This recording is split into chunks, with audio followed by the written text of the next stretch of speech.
Hi, I'm Robert Begley with day 164 of my video challenge. Since tomorrow is Veterans Day, I thought to ask this question about total war. Do you think it's moral or immoral? In other words, do you think the purpose of fighting the enemy until you break their spirit is good or not good? I think it is. And today's hero that we celebrate, we'll talk about more on the hero show tomorrow, is William Tecumseh Sherman. His name struck fear in the South. I'll never forget my mother telling me as we stood outside the gigantic heroic statue of him, 59th Street and Fifth Avenue. I asked her, "Who is that?" She said, "Oh, that's Sherman." There are no statues of Sherman in the South. Anyway, his point after 3 years of skirmish, battle between the North and the South, South won a couple of battles, North won a couple, and it was dragging on, and hundreds of thousands of Americans were killed. After Vicksburg, the Vicksburg victory in July 1863, that put Sherman and Grant together. And then right after that victory, Lincoln gave Grant command over the entire army. And Grant went north in search of Lee, and he left Sherman to go across the South. And that was where his policy of total war came in handy. He won a few battles, Chattanooga on the way down to Atlanta. Burned the place to the ground. It was, aside from Richmond, Virginia, Atlanta was like the most industrial, the other center point for the Confederacy.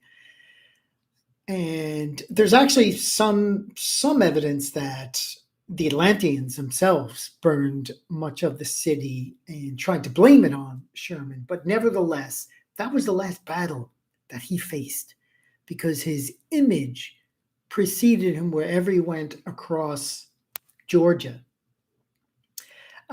He brought his army 60 miles wide. He cut a swath through the fields.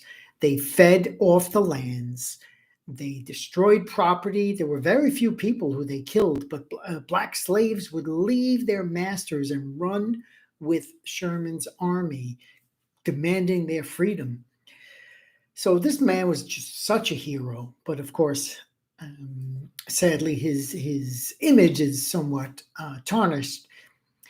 He makes it to Savannah, December 22nd, 1863. And in fact, one other point was that Lincoln was in jeopardy of not getting reelected because the war was lasting so long. It was so indecisive, but it was the decisive battles and victories, and approach of Sherman that led, in my opinion, completely led to the victory of the North.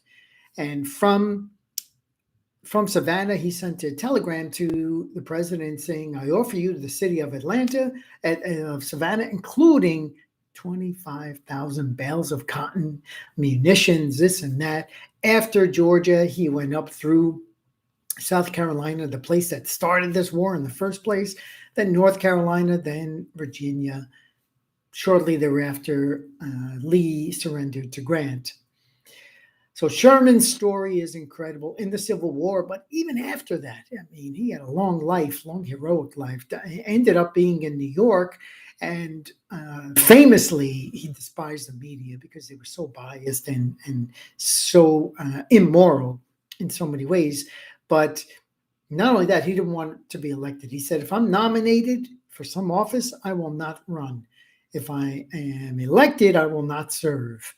So here was a man who marched to his own beat. So we say thank you, William Tecumseh Sherman, for being a hero. Total war led to total victory for the United States of America. We'll see you tomorrow with day 165 of the video challenge.